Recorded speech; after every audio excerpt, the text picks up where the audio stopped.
नाचैला एल छे तू जिला मधुबनी गे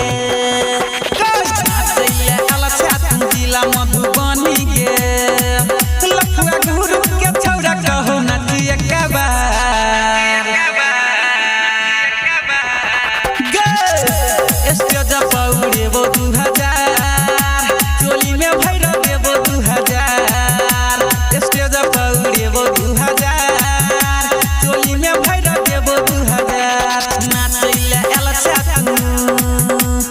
जिला मधुबनी गे नाचैला एल छे तू जिला मधुबनी गे और गुरु के छौरा कहो नाचिए कबार गे स्टेज पौड़े वो 2000 चोली में भैरव देबो 2000 स्टेज पौड़े वो 2000 चोली में भैरव देबो 2000 चोली में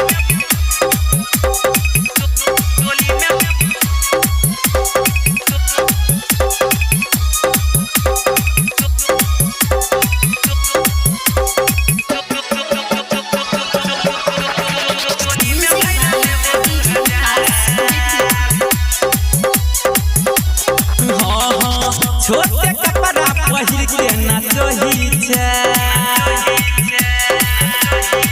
रानी करी समाज से बेटर लागही छे छोटे कपड़ा पहिर के नाचही छे रानी करी समाज से बेटर लागही छे तक छोट कुट कुठौरा सब तोरा तक छोट कुट कुठौरा सब तोरा बुढ़बो के तू के कनकी मारई छे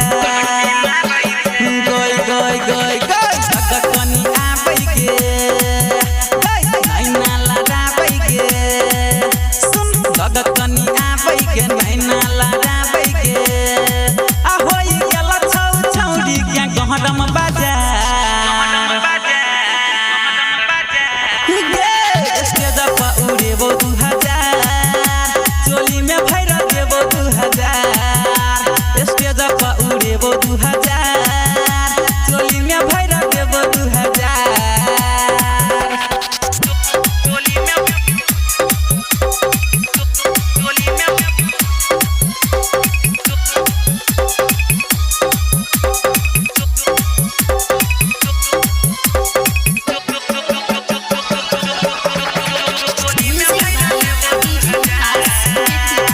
विराट म्यूजिक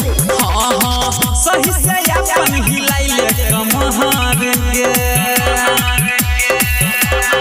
धर्मेंद्र राकेश के छोटोरे पन जहर गे सही से अपन हिलाइले कमहर गे धर्मेंद्र राकेश के छोटोरे पन जहर गे राइटर मारे सरावत कहै छोरा धीरेन्द्र सुभाष कहै छोरा चढ़ल जवानी के देखाबै लहर गे गई गई गई गई डीजे बजाई के हां वॉल्यूम बढ़ाई के डीजे बजाई के वॉल्यूम बढ़ाई के आ रंजन राजेश के गाना बदी तू झार स्टेज पौड़े वो 2000 चोली में भैरव देबो 2000 स्टेज पौड़े वो 2000 चोली में भैरव देबो 2000 आना गे शॉट मा Virat music digital recording studio Yamuna Nagar Jagadhri.